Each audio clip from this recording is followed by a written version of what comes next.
Okay, so good morning, everyone. Welcome to the third webinar of AIDN's Better Giving Framework webinar series.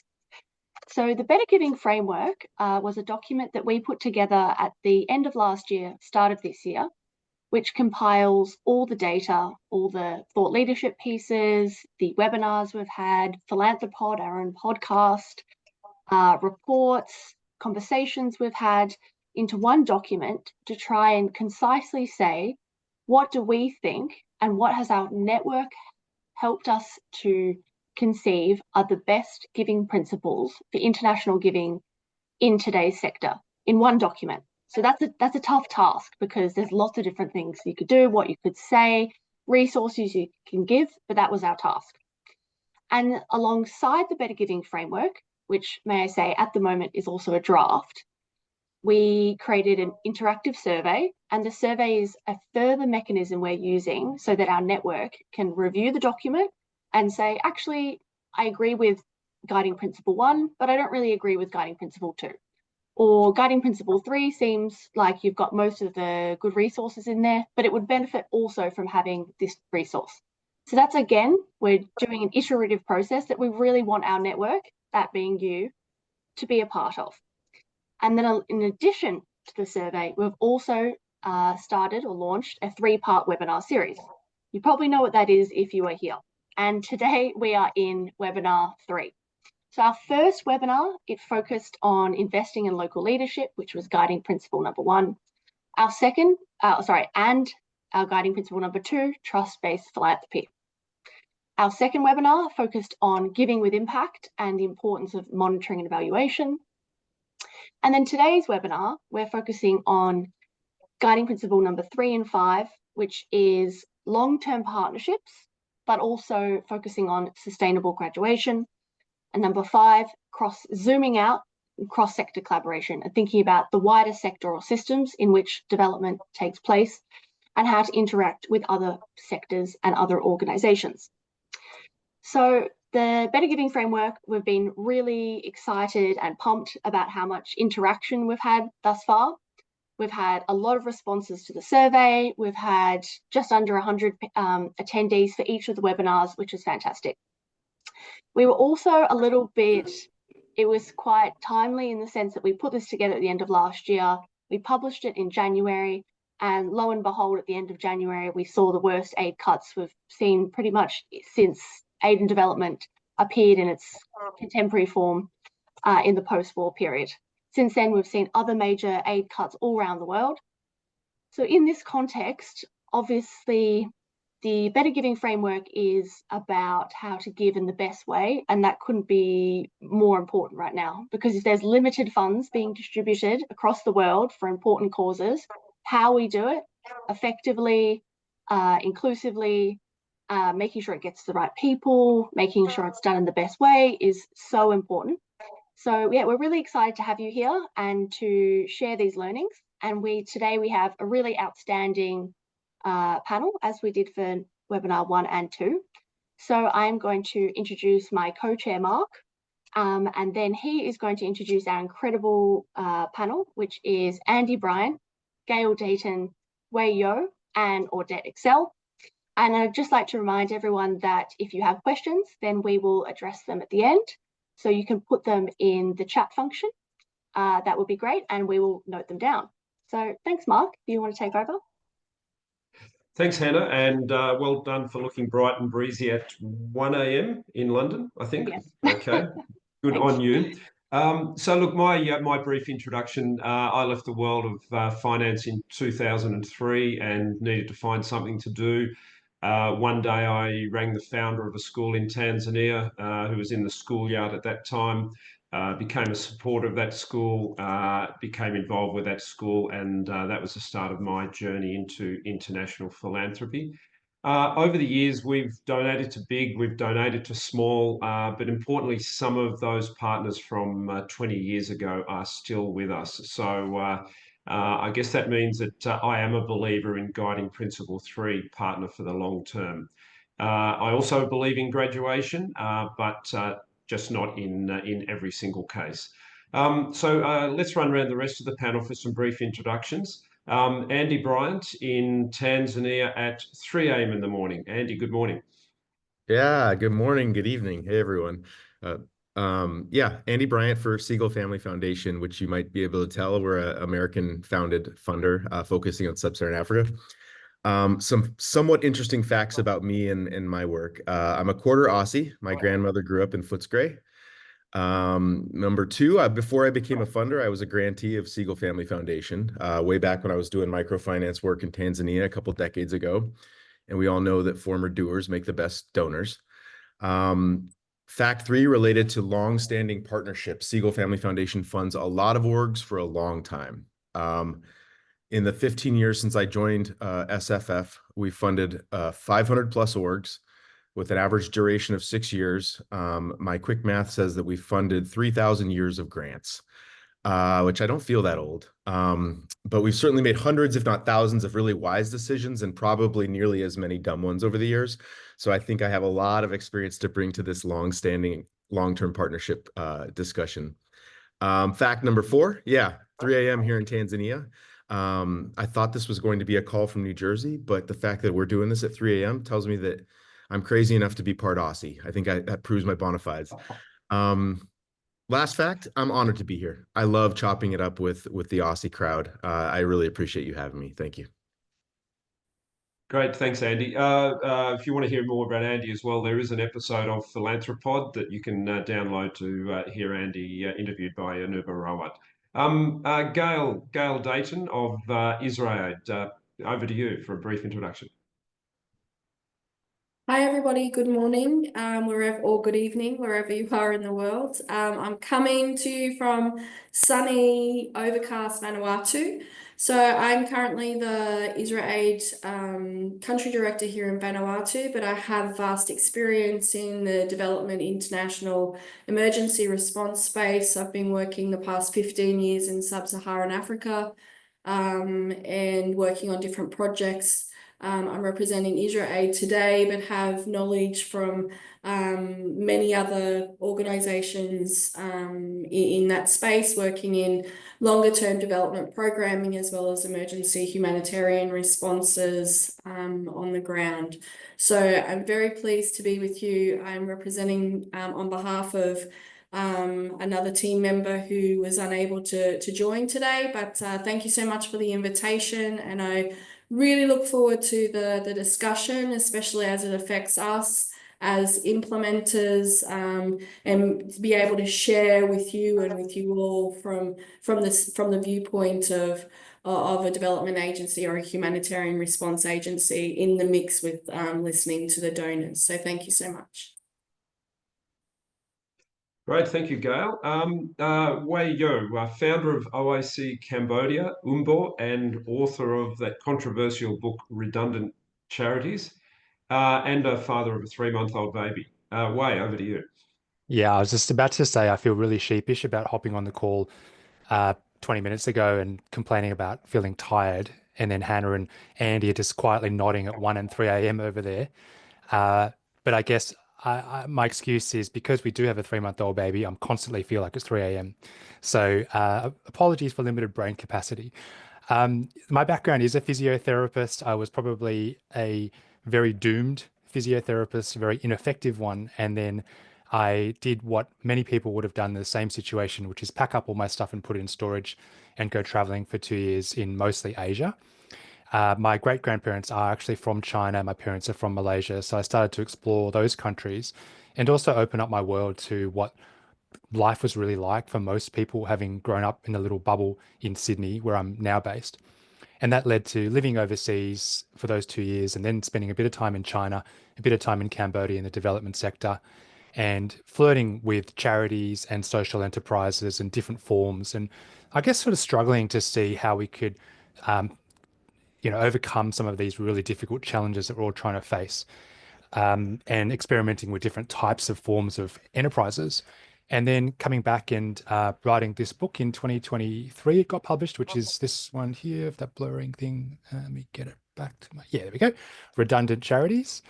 And so that came out in September 2023. And I love the fact that, Mark, you said it's controversial. I love the fact that well, I think you're going to tell me that your stance is slightly less controversial. I think it's great. I think we need to be provocative. We need to have new ideas and be okay with the discomfort that comes with it. And I love the discussion. Similar to Andy, I'm really looking forward to talking today, and I really appreciate and am humbled to be here. Great, thanks, Wei. And Audette Excel, founder and chair of Adara Group. Crikey, that's a big list to kind of bring home, isn't it? Way, I could not agree with you more. It's great to sit in discomfort. The world is not black and white. We live in the middle, and it's complex in this world in particular. So delighted to be here. I'm Audette. I'm a Kiwi Aussie. That makes me a Kiwazzie. And I have a kind of a hybrid and strange life and lucky life of working as a social activist through the tools of business and power, and in particular investment banking. I founded the Adara Group 27 years ago. It's been 27 years of joy and tears. Oh my God, have we made mistakes, horrific mistakes. But at the same time, we've had some successes, and I'm proud of that. You know, we've one tiny stitch in the tapestry of social change.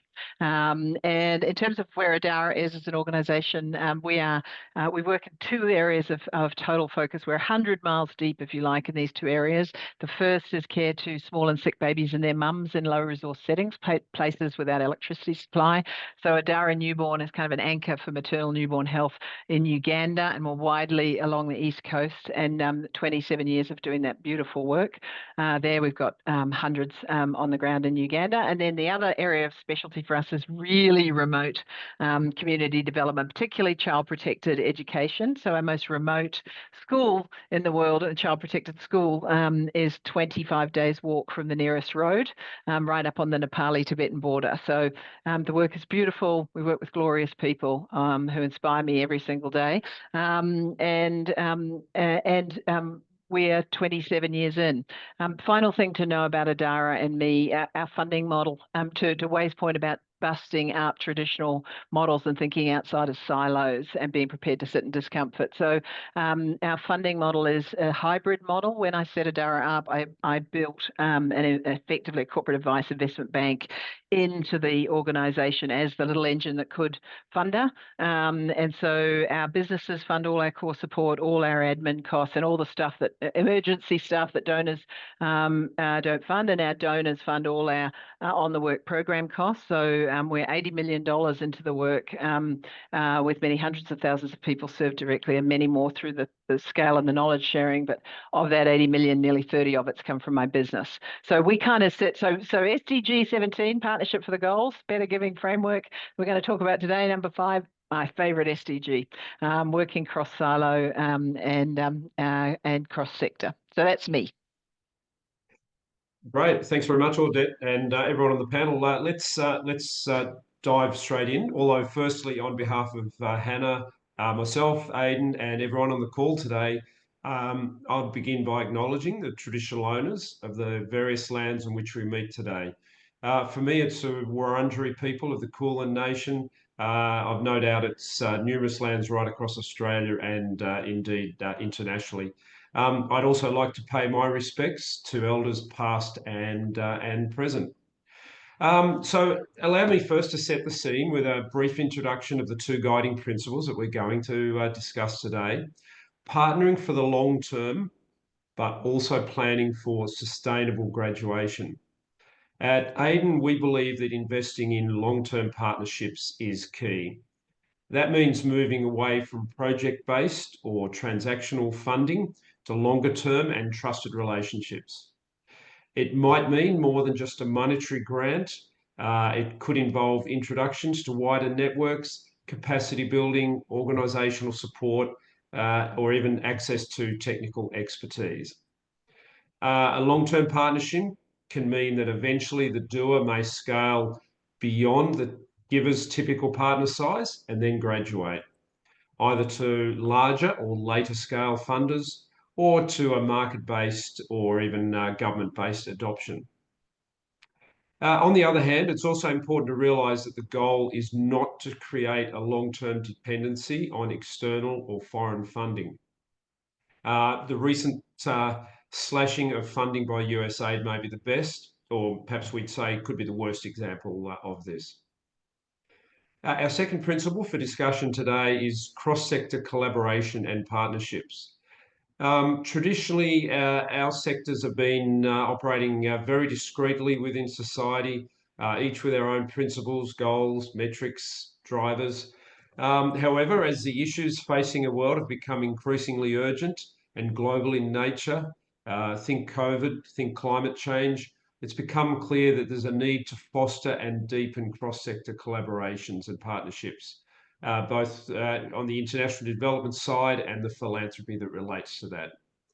AIDN advises givers to think about connecting and forging relationships with partners in other sectors to their own who may have similar missions. Secondly, cross-sector collaboration brings together diverse mindsets, skills, frameworks, and approaches to create the right solutions to complex problems. An example might be climate change mitigation, where it's increasingly clear that discussions aren't complete without considering the role of all the relevant players, such as private sector, commercial operators, government policies, and not-for-profits assisting communities on the ground. So in short, we could describe this as if you want to go far together. Andy, I'm going to start with you. Just on the issue of long-term partnerships, can you talk to us about the Segal Family Foundation model and how you manage your partnerships?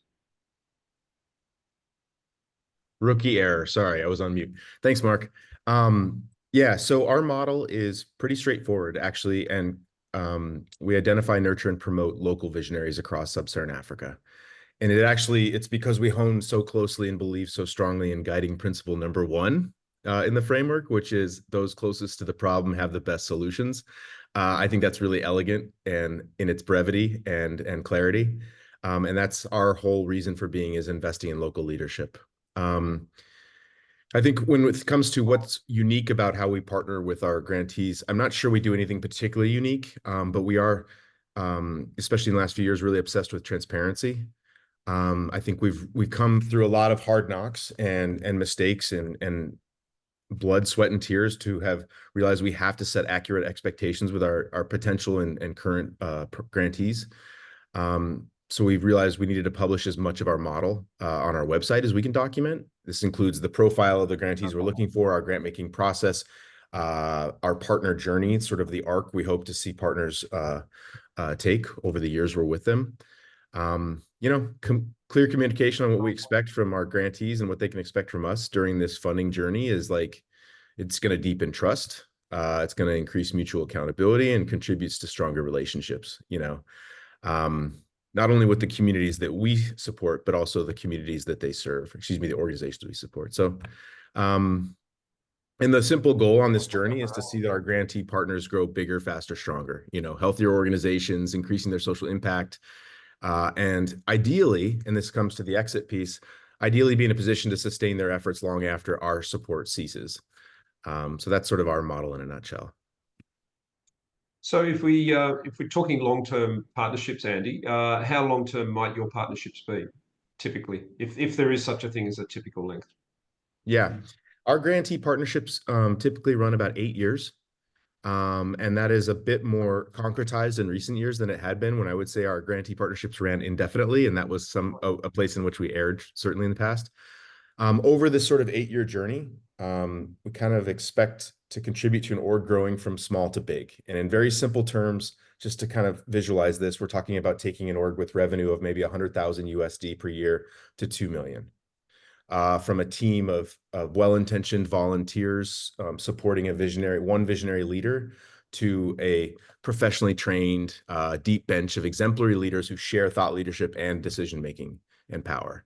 From a fuzzy notion of impact to a really clear theory of change supported by a growing evidence base. So that's sort of like the arc we want to go on. And we tend to be pretty faithful to that partner journey. There are a few examples when we have had shorter term partnerships, but that's when life hits us in the face. During COVID, we had COVID response grants that we made to not only shorter term grants, but also one-offs to sort of one-off partners. That was we had to meet that moment. When we're entering a new geography, we sometimes make sort of getting to know the place grants to existing NGOs that we may not be partnering with long term. But by and large, we're pretty faithful to that partner journey of 8 years. Andy, do you have a view then on the sort of philanthropy of swinging in for 1 or 2 years? It might be funding a classroom, funding a project for 2 years, and then moving on. Do you see the value of that sort of philanthropy, or you obviously think the longer term is more valuable? I think it's more valuable, but I think there's certainly value in CapEx, funders. Those aren't necessarily easy projects to get funded. And so I think for those of us who are willing and interested in providing multi-year and often unrestricted or general operating support, I think we want to see ourselves as almost like water flowing in the cracks between other people's project specificities, other people's very specific passion projects, other people's finite interests in an org. We want to flow like water and fill those cracks so that the organization is whole, is filled out sort of from A to Z, whether that's paying salaries, whether it's keeping the lights on, in rare cases, building some sort of reserve or endowment. We don't ask those questions, actually. We want it to be completely at the board's, at the organization's discretion. And do you provide other support as well to grantees besides monetary, introductions to professional networks, capacity building, technical expertise? Yeah, I laugh because we've done and tried it all from A to Z in terms of non-monetary support. Although I was thinking today, our grant funding is in a lot of ways the easiest and frankly least valuable resource we provide to partners. That sounds a little bit bananas as a grant maker. But when we consistently over the years, when we survey our partners or conduct external evals of our programs, the most significant changes reported as being wrought by our grantees from partnering with Segal Family often relate to peer-to-peer collaboration and access to other funders. So we spend a lot of time and treasure on community building amongst our partners and broadening our definition of community to include funder friends. Maybe I can give you a more concrete example. So our grant funding, if we put out, for every dollar we put into grant funding, it's probably 85 cents in value to the partner because it costs them time to administer that. It costs us time to administer the grant. There's inherently some loss. So it's almost a one-to-one, but it's even less than that. We have a team called our Equitable Giving Team, whose sole purpose on earth is try to meet influence, and otherwise be useful and supportive of other funders, and try to channel other people's money to our grantee partners. The return on their work is about 25 to 1, right? So just to size that, last year, it cost us a little over $1 million in funding to our equitable giving efforts in order to leverage an additional 40 million or so to our partners. So that's a wild ROI, right? Now, mind you, of course, our grant funding is important, right? The funding and especially multi-year general operating support is oxygen for vulnerable orgs, and it is that water that flows in the cracks. But it also, frankly, funding gives us the permission to engage with orgs and ask their precious time and attention in order to develop the in-depth knowledge that actually allows us to promote their work, honestly and compellingly with other funders. So it's not to dismiss grant funding, just that it is a tool in our toolkit. Mm-hmm. Wow, interesting. And after the 8 years, do you continue to have a relationship with the partners? Yeah. The idea is to have a really clear and intentional exit, or as you guys call it, sustainable graduation strategy. And the idea is to communicate that to partners from day one, right? That there is a finite period of time we're going to be funding. This is about how much funding will flow over time. And the idea, we call our former grantee partners luminaries. And there's actually a fairly, I think, reasonable value proposition, even when our own funding cuts off. The exchange is really simple. We'll continue to promote and otherwise sort of champion and cheerlead their work with other funders through that equitable giving team that I mentioned. And in exchange, we ask them to be big brothers and big sisters, right? To play a mentor function with sort of like the junior varsity, younger organizations who are earlier on that path, but walking similar paths. And we want to keep them in our community. It would be weird and kind of dunderheaded to sort of dismiss the most exemplary, longest standing, most trusted, highest performing organizations in your orbit just because of, sort of some arbitrary or capricious timeline or the other reasons. So we want to keep them really close. And actually, the most powerful thing we do is we bring them on as board members. So half of our board at this point are former grantees or former staff members. Shout out to Ivo Mala, who may or may not be on the call. So we're trying to, have those voices, longstanding exemplary partners really incorporated into our own vision setting and our thought leadership. Okay, thank you, Andy. Gail, let's move on to you. So you've been a humanitarian and development professional in the Pacific, currently in the past in sub-Saharan Africa for over 16 years. So you've seen both long-term development and emergency relief. I guess we call that long-term and short-term. So looking for your unique insights. Can you shed some light on the different objectives that might impact those grants or those relationships between development and emergency response? Yeah, thank you very much. Yeah, so for me, in the 16 years that I've been working in the different humanitarian contexts, whether it be development or emergency response, the short and long term, different project objectives require different kind of funding approaches. Here in the Pacific, we have disasters when, not if. So it's about, we are the most vulnerable country in the world according to the UN indexes, and we need to be ready to respond even in our normal programming activities. So emergency situations really demand flexibility, among nothing else, especially in relation to donors. So, and because of this, we really work. And we're often faced and work in environments that, we have emergencies within emergencies. So an example of that really is currently the earthquake in December here in Vanuatu. We were undertaking the recovery program from the twin cyclones the year before, and then earthquake strikes. So it's an emergency within the broader context of DRR or disaster risk reduction programming. Similarly, in Kenya, where we work in a protracted emergency situation, so it's longer term development programmings in a protracted emergency, and then we had the worst drought we had in 40 years. Hit the region of the Asal region.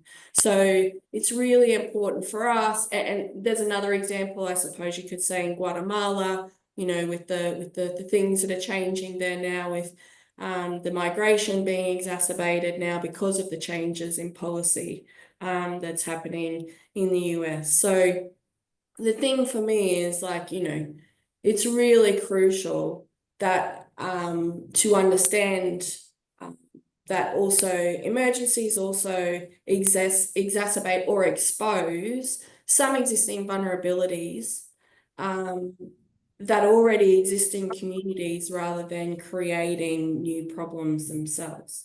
So, of course, there's always new problems, but we also shown through these emergency situations things that are also there.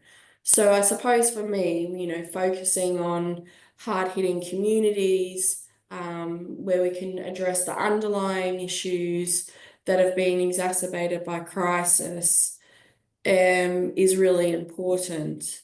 And I suppose the thing in relation to true recovery is that we meet immediate needs as well as building that long-term resilience within communities.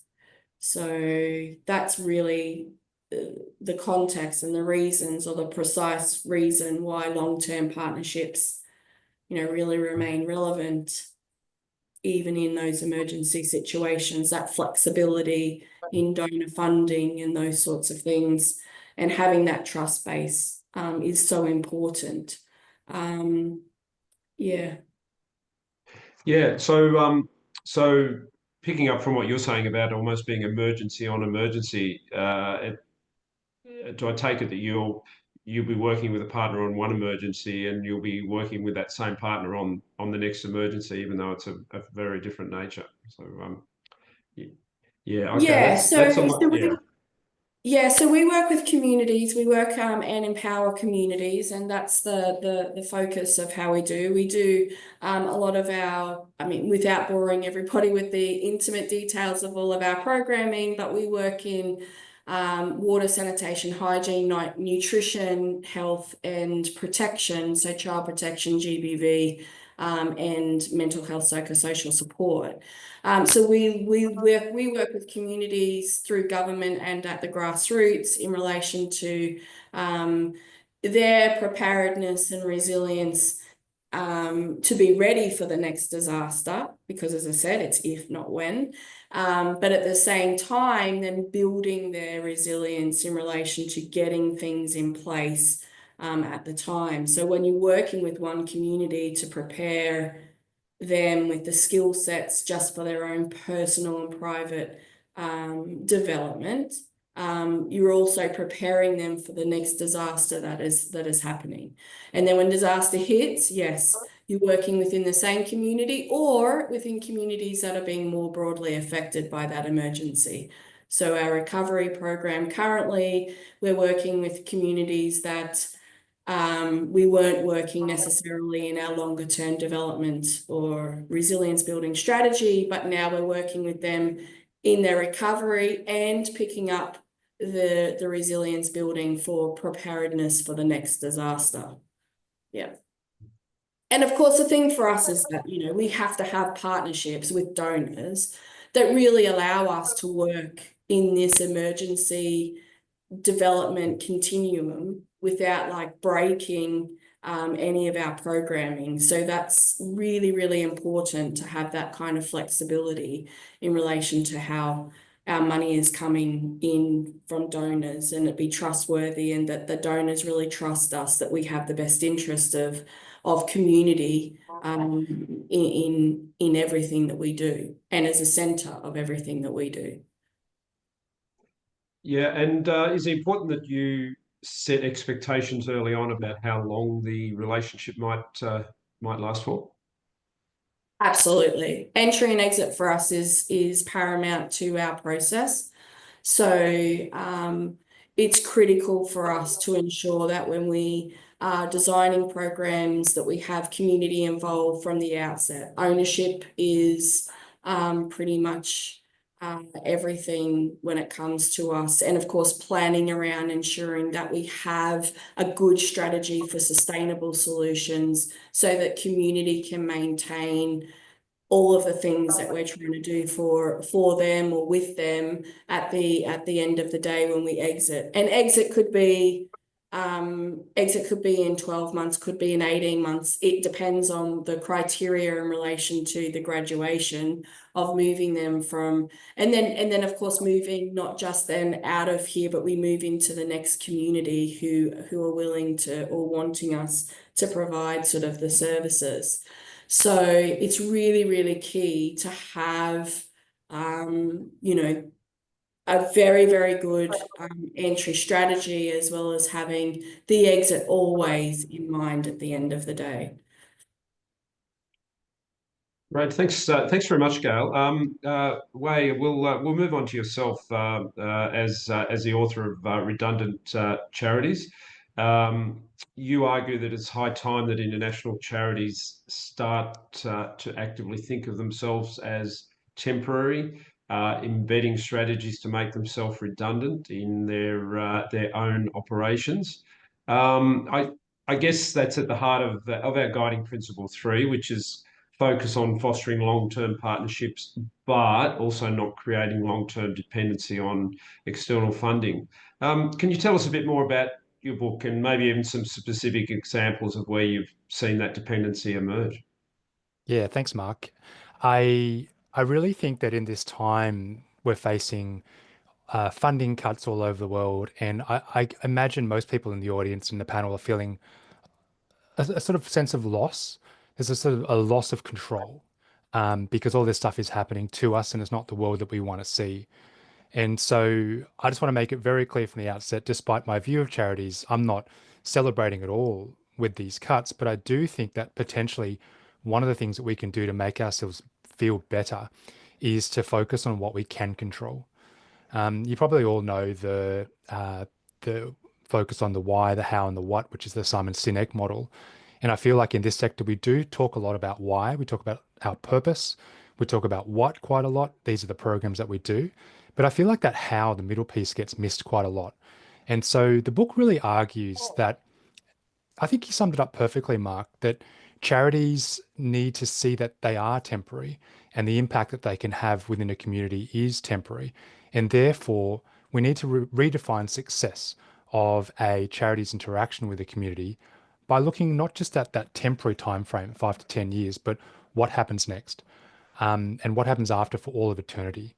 And I really liked what you said, Gail, about, you go to the communities and you talk to them with the end in mind and say, how are we going to actually exit these communities? Because in my experience, at least in international development, that's pretty counter to most of the experiences that I saw.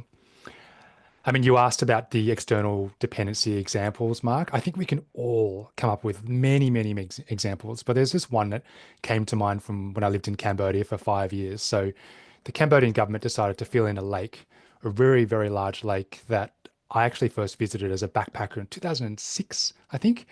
And I stayed at a hostel on this lake. And I went back to Cambodia in 2013. The lake no longer existed. It was filled in. This lake was a huge area that was also catchment area for rain, of which there was a lot, of course, in Cambodia at the time. And so in 2012, when I went back, the flooding was insane. 45 minutes of flooding and you'd have hip high water. And so what the Cambodian government did was they filled in this lake, they sold it off to developers, made a packet of money. And then on the other side, they reached out to the Japanese government to then address the flooding problem in the city that was partially, at least, caused by this filling in of a lake. So you've got a really clear example there of the government knows how to play the game, to be in the middle there, to, on one hand, create and profit from the problem, and then to get the solution funded by another government. Gotcha. Okay. I think I've walked on that lake as well. I've walked on the sand that filled in the lake. Yeah, not quite at Not a walk on deity, water. can't walk on lakes. Yeah.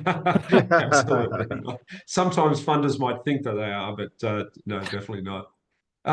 So what should a funder look for? What should a funder be doing then when they're supporting an organization with your point in mind that of it not being there in perpetuity? I think firstly acknowledging that charities do have to make themselves redundant. Acknowledging that charities do exit. We've used this word exit a couple of times already today. There was a study funded by US AID that looked into what are the key reasons why charities exit countries like Cambodia. And the top 2 reasons were, 1, the donor governments don't get along anymore. And the US government perhaps decides, we don't want to do anything in Cambodia for political reasons. And the second one is the charity runs out of money. They simply can't fund themselves, which is happening all over the world at the moment. So if we look at these 2 reasons, neither of them are within the charity's locus of control. They're all external things that happen to us. And so if they're going to happen, my point is we might as well control when and how it happens, going back to Gail's model. We might as well not leave communities in the lurch, because that's happened time and time again. And there's some really good examples of that in the book. So when we look at where power lies within the dynamics of international development, funders, of course, are a huge part of the power dynamic and have so much sway. So I think I would love to see funders leading the charge and being able to ask charities really, really difficult questions to ask and to answer, such as, when are you going to exit? How are you going to exit? And then what happens next? / who do you hand your work off to? Gotcha. Okay. Thank you very much, Wei. Audette, we'll move on to yourself. Great. And before you ask me a question, yes, Wei, can I just pick up on what you're saying? Because your work is really important and very, very, very, very interesting. And exit is such a complex and nuanced debate. But I just want to put a couple of thoughts out into the room on this, and I know there's a whole nother webinar topic, so I won't take us off better giving, I promise, although this is important to giving. First of all, the context of our world is of extreme inequality, wealth and income inequality across the world. And so I think for me, as a human rights activist, it's an absolute given that we must transfer resources, skills, and capacity to try and right that balance. That's the first thing. The second thing I'd say is, when we're trying to save life, we can spend an awful lot of time talking about empowering local governments, and that's really, really important. It's one important piece of the puzzle. But when life is at stake, my view is, if you have the capacity to step in, you step in, and the wonderful way that Gail is talking about, and the rest of us do at times of crisis. The third thing is, in the studies we've done on exit, and we've been long and deep in the communities we work in, we've sort of isolated. There are three things when you if you look at it academically and then you look at the practical work to successfully exit a country without a tax base. And largely the country's last mile work that we do, it's lack of rule of law, lack of tax base. So that's the setting you're working in, a lot of instability. For any success to come from an exit, you need kind of three key things. First of all, you need capacity to be built, and that isn't one or two champions in a village. It's an entire capacity of teachers or nurses, health workers, whatever it is. Like, it's a whole generation of capacity that needs to be built. The second thing, and I know you know all this, but I just want to throw this into the debate because I'm opposed to the idea of exit as a strict rule with a strict timeline, which a lot of business people that I work with believe in. The second thing you need capacity to be built across a whole range. The second thing is you need behavioural change to have occurred. And so, all the mistakes I've made, the first one was not understanding that if you want to do wash work, you actually have to get people to understand germ theories of disease and want to have pit latrines and want to wash their hands, et cetera, et cetera. That behavioural change doesn't happen like that. Behavioural change doesn't happen in 5 years or even 10 years. And so we've worked with social scientists. I've had anthropologists on my team all the way through to try and understand the markers of behavioural change and how you nudge or change behaviour. And the third thing you need for a successful exit is you need resource to be able to step into your place. So that generally in our countries, that means governments, right? Tax bases. And so in the NGO sector or the grant making sector, it often means you trade your projects with somebody else.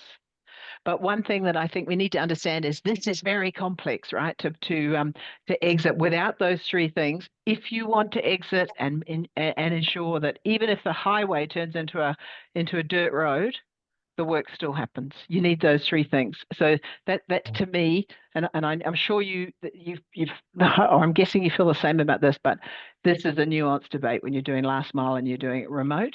We're 27 years in some of our places. Now we've moved out of villages, we've moved out of service delivery. We think about the how, we think about our theories of change all the time, but actually we're only just starting to get through the first two. And now the next question is where are the resources going to be? And we're seeing governments collapsing around the world, low-income governments beginning to collapse in terms of service delivery because of what's just happened. So sorry, Mark, now you can ask me about No, that's fine. That's all right. Wade, I'd love to have a glass of wine with you to talk about that. I'm going to take it back to Wade just to see if he has a response to that. And Wade, do you have a number of years that you think a charity should keep at it before exiting, or would you agree with that it can take decades, as in the case of the work Adara's doing? I'm going to go with the very diplomatic. This is a growing body of research, which basically means there's really not enough examples, I think, to be able to set the very specific playbook. And I agree, Odette, that it is very nuanced and it's very challenging, and it's not a one-fits-all solution. Even in terms of if your goal is to exit, there are many different ways to do it. How specific should you be about that exit point? There's an example of a charity in the book that just said, we'll just be here for 10 years, use us as you will. And then the charity that I set up, OIC Cambodia, has a very SMART goal type exit. So I think that the jury's still out. And to your point, Odette, the nuance that you spoke about, it's definitely something I think that you're more capable of speaking to than I am. But I think it's great that we're starting the conversation. I think that's the most important thing, because without that, we can't start to challenge the way in which things are done. And the last thing I'll say is, Odette, I loved your quote, which I was planning on bringing up, which was one stitch in the tapestry of social change. That to me is the core argument of the book, is that as much as we want them to be, charities are not the be all and end all. We're just one part of the whole story, and that part needs to be seen as temporary.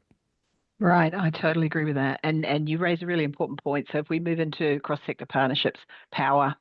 So this is all about power, right? What we're talking about and how we use the power that we have. If we are fortunate enough to come from a lucky country or country of wealth, be people that have the ability to do something for others, how do we use that power in a way to transfer equity or to ensure equity and transfer wealth and resources? And power has been terribly misused in the international development sector by grant makers. Could not agree with you more on that.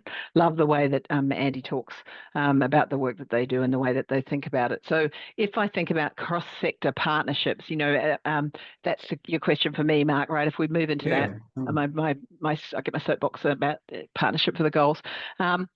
You laid out beautifully in the Better Giving framework, why, more funding sources, that's the first thing, right? And let's face it, this is too big, the gap, the equitable gap in our planet is too big. And now it's way worse than it's ever been for us to go it alone as one sector. This isn't just for governments or just for wealthy people or just for corporates. Like, it's all of us, and we got to work together. So, the first thing is we need the increased funding pools that come from cross-sector partnerships, and I think that's really clear. The other thing for me is, and this is one of the reasons I really like what Way's talking about in his work, is diverse views, right? If you sit down, the weird investment banking life that I have, or I'm sitting on the ground with a community health worker or a traditional birth attendant on one of our project sites, it's like a whole thinking pot that comes together when you do cross-silo, sector partnerships, everybody. And if you get that right, it's like when you're on a bad board, a board of directors, it's really bad. When you're on a really good board of directors and everybody's thinking together and coming with a diverse view, it's really good. So if you get it right, cross-sector partnerships can give you this amazing think and think again thing. The other thing, and this is something really that it take me years to sort of get myself across this. If you want to do systems change, and actually when you're in this game with privilege for any length of time, it took me, as I say, about a decade to figure out, oh, bloody hell, we have to think about policy and system change. I'm just a service activist. But if you figure out, I got to do systems change in some way, I've got to do policy, you have to do cross-sector, because systems don't change with one siloed group, right? So you have to move into working across all the kind of instruments that make up, the beautiful ecosystem that is our world. So, for us as ADARA, if you think about it, well, first of all, we're very cross-sector in that we've got this business sitting right beside our wonderful donor partners, from, if you like, from the most privileged people in the world to those who are some of the most marginalized. So we sort of start with a broken cross-sector model, not broken as in breaking out of the silos. And then if you think about the next major player in that, so we have a development principle that we will never take money from a government nor give it to a government. And that's a principle that I built in right at the start, because I believe that aid is so politicized, and boy, have we ever seen that writ large. However, if you want to do systems change, you've got to work with governments. You've got to collaborate with them, right? You cannot try to rival them. You can't set up alternative service delivery. And this, I'm sure, is all points that Wei would be completely with me on.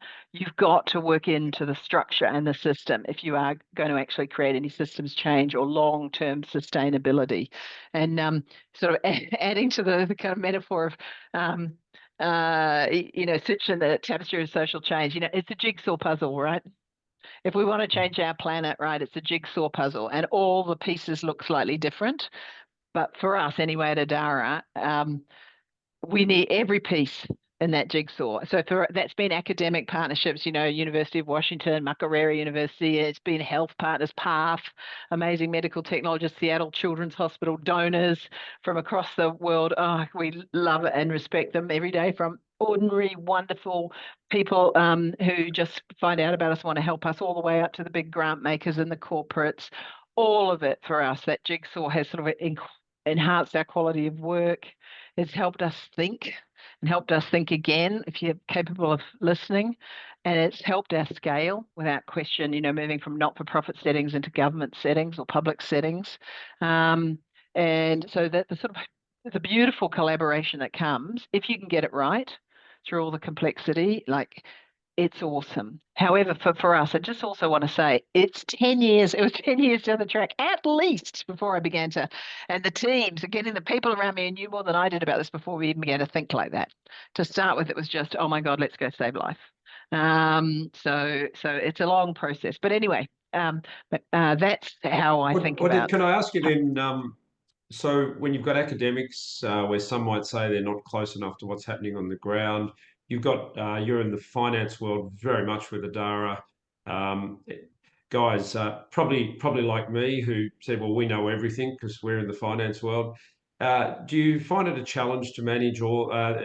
Sorry, I haven't even touched on the local actors in Uganda and Nepal. Do you find it hard to get all those people in the same room, or do you have to keep them in separate rooms and run between them? No, it's kind of funny. It never lose your sense of humor about this stuff. Holy cow, are we arrogant, we business people? I think when I look back on Adara, I think for me it was a mixture of pure hubris and ignorance in starting it, but in the hubris hopefully it's been chipped off a bit of it at least. Business people who get into philanthropy, and we need them to, teaching them that the metrics they have in their head about success have nothing to do with human social service delivery. That's a big game. And teaching a donor that no, it's not okay, if they want to take their 6 children to your project site to teach them about poverty, because that might be developmentally totally incorrect. But poor little NGOs, desperate for money, bending over backwards for their donors, there's some really bad stuff that happens that we've seen. So, for that side of town, with the academics, it's kind of funny. So with the social scientists and the clinicians that we've had all these years, I remember sitting off, with a glass of wine with someone saying, holy cow, I've negotiated with bloody Maoists. I work with investment bankers. I cannot get our social scientists to work with our clinicians. They all disrespect each other. And so, but getting them to point in one direction with one objective, I think that's maybe the key. And, behavioral scientists will be able to tell us, getting people to see that there's one objective and all those perspectives feed in, stop them looking at each other and start them looking ahead, but also bringing deep respect to the work, deep respect to the teams on the ground, deep respect to experts, finding it, checking yourself all the time. And then, you've got governments, low-income countries, there can't be, apologies to Andy with your wonderful US accent, but there cannot be a more corrupt government in the world at the moment than the United States government. So everything I say about corruption, I put in that context. But in low-income countries where there's not a lot of money to go around and no rule of law, often you deal with that. So yes, all of it. But you know what? It's worth it, right? I mean, it's a complex puzzle. And every time I felt like throwing my toys out of the pram and saying it's all too hard and it's not enough and it's not good enough and, I can't do it one more day. And, then I'll be sitting off with some kid that we, we're lucky enough to bring into our life who comes out of the trafficking trade in some remote country. And now there are, I was doing this just recently, a 3-year-old who, oh my God, I thought he was going to die within a week when he first came into the Adara kind of family with our child protection work. And now he's a pharmacist. Holy cow. So, sometimes it's just that one kid, even though it's been hundreds of thousands, millions, that keeps you going. So thanks, Odette. I'm going to hand us back to Hannah, see if there's any questions in the chat function, and I welcome anyone else out there in listener land if you wanted to add in any more questions. Hannah, have we got questions? Yeah, we do. I'm just going to start. I've got a question really for all the speakers. So many questions have come up. I just want to take it back to Andy briefly. I think what's really important in that discussion we've just had is that we brought it back to what is just the most core concept and word in our sector, which is power. And Andy, what you spoke about, which I thought was really interesting, was when we talk about long-term relationships and trust-based relationships, your Segal is not just doing that in the sense that they're giving a long-term unrestricted grant, but you talked about when the grantees have graduated, then they're not only becoming brothers and sisters, but sometimes they're even stepping on the board. And if that really says, we are shifting the power, you guys are making the decision for the future generations of Segal. So I thought you might just be able to briefly talk about how that process came about, because I'm sure that didn't happen overnight. And I imagine that if a funder was setting up a family office tomorrow, they're not going to say, in 15 years, we'd love our future grantees to sit on the board of, or be a director of this family office. So how did that process come about? In a very ramshackle fashion. I wish it was scientific, and it's a little bit like, I'll tell you a few things that have worked really well within our own family foundation context. We have a very accommodating family. And so they've been really, I think something that is probably too rare amongst the philanthropic set are qualities like curiosity, humility, and patience. And I think at least I'm fortunate to have a bunch of rich people on our family that exhibit all of those qualities. And I think there's sort of the inverse that is sort of like being led by ego, impatience, and just a desire to shoot first and ask questions later, like maybe like the finance bros that Mark and Audette were referencing. So we've been really fortunate in that regard. And I think that also came from starting to build a localized team. And that so the board was sort of the last piece of localizing our value chain. We started by localizing our staff, which lo and behold made us much smarter, and in some cases better looking. And then that allowed us to localize our grantee portfolio because we had boots on the ground identifying previously underappreciated and sort of untapped gems. And then we started localizing other sort of maybe less sexy links like our capacity building providers, and realizing, wow, we didn't have to parachute in a San Francisco theory of change wizard when there's someone down the road in Bujumbura who could do that and bring the localized context to that transaction. And the board was kind of the final piece. And so a bit kicking and screaming, but we eventually got folks in the door. And like, I don't want to be really Pollyannish about this. Ultimately, the family on our board has veto power, and it's exercised.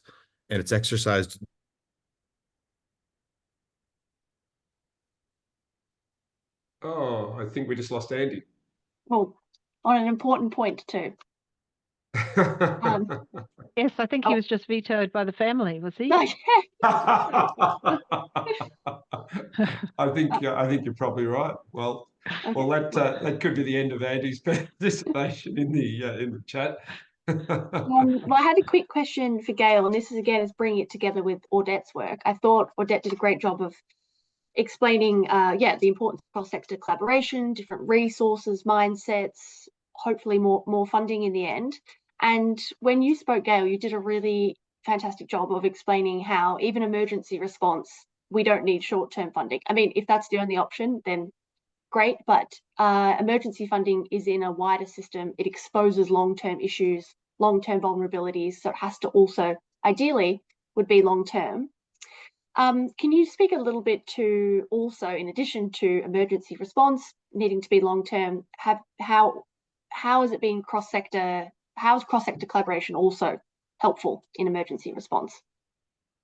I mean, it's essential. So from putting the people around from all levels in relation to responding efficiently and effectively in an emergency situation, rather than also drawing out that response period. So, I mean, I think there's two areas also that we have to understand in an emergency. There's the direct immediate emergency until the government involved says the emergency system is over, and then we move into recovery.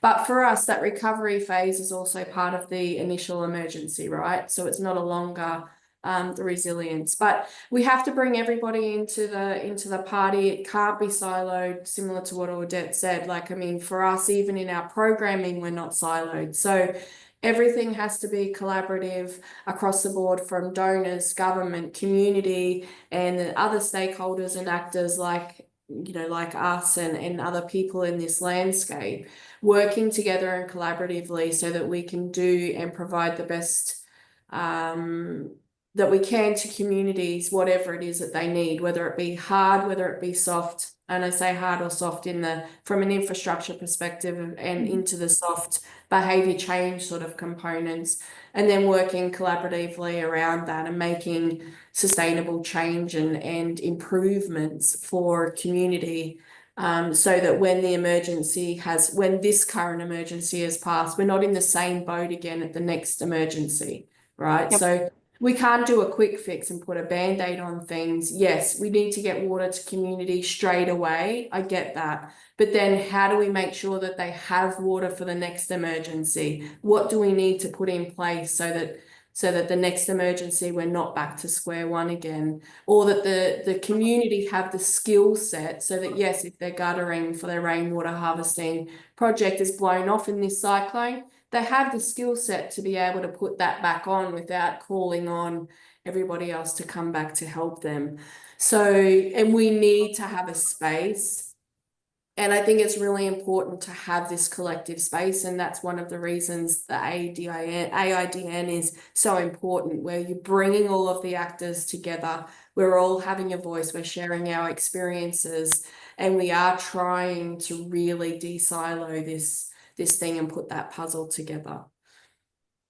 Great, thank you. It was a really comprehensive answer. And then I admit we are 1 minute over. We've got 2 tiny little questions to go. Your answer just led really nicely just to one final question I had for Wei, which was, Wei, if you were speaking to a funder, what would be in some resources, or straight away, how could you advise them to think about themselves as a smaller cog in a tiny person in a bigger system, to make sure that the funds they're going to be allocating are part of a bigger system, as we've just talked about with those great examples of cross-sector collaboration. Yeah. Well, I can think of one amazing resource, which is blurry at the moment, but there we go. Okay, so that's a really good resource. But in terms of speaking to funders about the, where they sit, I just sort of feel like it's a discussion between aspirations and realism. So we're very aspirational in this sector, as we should, because we're all passionate about change, but we also need to be realistic. And an example I bring up is the charities and the funders who talk about solving world hunger or solving homelessness, and then you look at the bottom line and how much they're actually raising, and they may be raising 2 million. They're certainly not raising enough money, I think, to create that change. So another thought I've had about charities, which could be featured in a future book when I don't have a young child, is this concept of charities being catalytic. So catalytic charities, they're there to catalyze change. They're not there to be the change. And I think if we see charities and funders in that way, then we can get back to Odette's version of being just one stitch in that tapestry. Great, thank you. And one final question, which has come in from the chat box for Odette from Ishara. And Odette, you can try and do this fairly concisely. That would be amazing. To Odette, like Gail's examples, how has Adara managed their funding allocation of long-term program work in Nepal and Uganda versus responding to immediate aid needs from emergency disasters?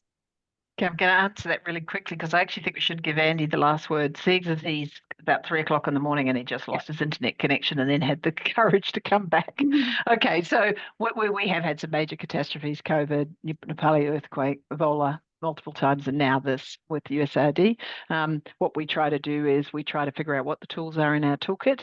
We bring our global leadership teams together and we try to figure out what's the best intervention we can do where we have expertise where we can help. And that tends to be focused on maternal child health. How do we keep mums and babies alive and providing service?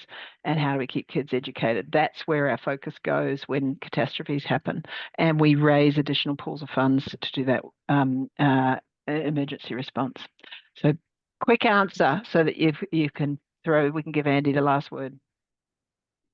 Thank you, Odette. Andy, you got cut off just when you were talking about the veto power on the board by the family. Who knows? I mean, maybe I was talking out of school about the board, and that was immediately like my computer thing.